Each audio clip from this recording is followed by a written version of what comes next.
What are your overall thoughts about what Fred VanVleet said in his post-game press conference after losing to the Clippers Wednesday night?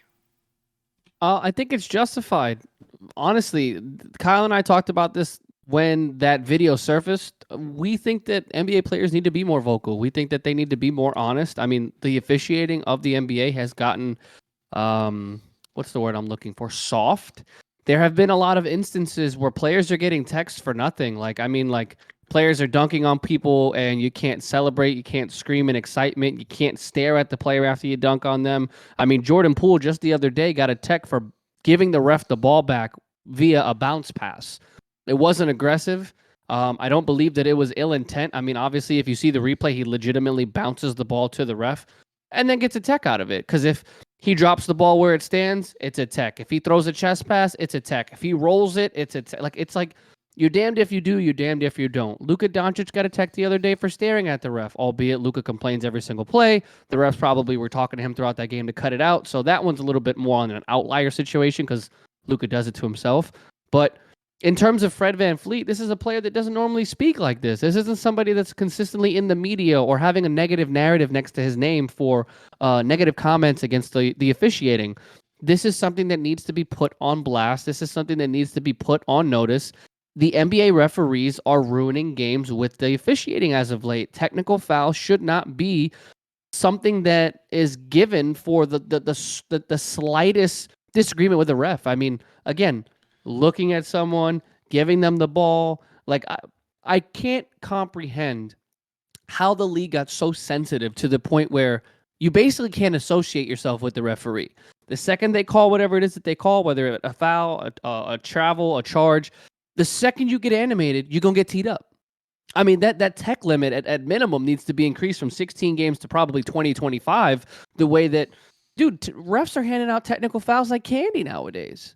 It's really unnecessary, and I think that his comments are 100% justified because at the end of the day, dude, it changes the outcome of a game, especially in a key scenario. If you're down single-digit points, that's a free throw plus the possess. It's like, what are you supposed to do with that?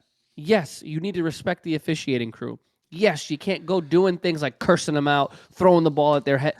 But these aren't the cases. And in Fred VanVleet situations, I think his comments are 100% validated. And I think that I agree with him to the extent of how he presented it. He didn't get aggressive. Did he use inappropriate language? Yes. But in heats of the moment like that, after a loss, after it just happened to you, again, he identified that this isn't the first time that this particular ref has given him techs. And I love the fact that he also jumped in and said, the tech isn't the reason that we lost. The better team won. So it wasn't an excuse about the game. It wasn't him saying, "Oh, this turned the game around." No, the Raptors didn't play well down the stretch, and that's why they lost. But for him to come out and say it the way that he did, as aggressively as he did, and how he phrased it, I see no problem with it. I mean, he even said it during his answer to the question. He was saying, I'm going to take the fine, no matter if it happens or not. He knew where he was going to go with it. And for me, Kev, I'm just going to go at it from this perspective. I thought it was refreshing for Fred to say it in the manner that he did. And the reason why is very simple.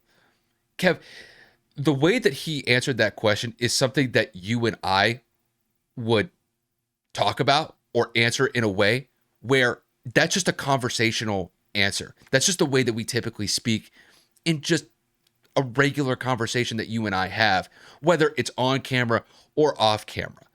And, when it comes to the language part, that's where the NBA is probably going to draw the line saying, hey, we can't have this when you're at work and that's why you're going to get fined.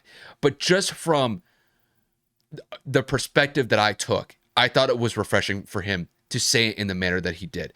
And I think it simply just is because, when we listen to these guys in their post-game press conference, everything is very PC. And in Fred's case, when he's talking about Ben Taylor, the referee that he was refereeing in the Clippers and Raptors game the other night, it was just very typical conversation that you're having with one of your buddies when you're just chilling, doing your thing. And I think when it comes to this situation with Fred, he was able to put some nuance into his comments because he was saying when the refs take the game over by making a call in this situation, it can basically kind of swing the momentum against that team or against that player that is receiving the technical. And in this case, Fred didn't make a mention of that, but he was still saying at the end of his answer that, we had opportunities out there on the court to take advantage of. We didn't. And essentially he was saying that I got to play up to a higher standard, that I got to play better so that we don't lose. It's just, for me, I found his answer to be very refreshing because it wasn't a PC answer. It was very politically incorrect. And I think when it just comes to the time that we live in, when you listen to Fred speak in the manner that he did, and he was detailed in his answer, I could appreciate that because it felt real. It felt honest. And I can appreciate that and I can respect that. It's just, it sucks when a technical foul, especially when Fred and Ben Taylor, the referee, apparently this has kind of been an ongoing thing over the last couple of years. This is not just a one-off. There have been multiple instances where Fred and Ben have kind of gone back and forth when it comes to, I guess what you would say, a player-referee on-court relationship over the last couple of years. So maybe this is a situation where these guys just got to meet one-on-one privately, and they have to just get it out of the way and just try to get to a situation where it's bridge under the water, and then both of them can move on and hopefully resolve this issue. But, just to kind of round this out, I thought Fred's points were on point. I liked the way that he said it. It's just the end result was obvious. He was going to get the fine no matter what. And like I said, I appreciate the politically incorrect answer that he gave, simply just because we live in a time where everything is so PC. Everything just kind of feels like plastic. It feels fake when these guys get up to the podium sometimes. Fred VanVleet was not that, and I can respect that.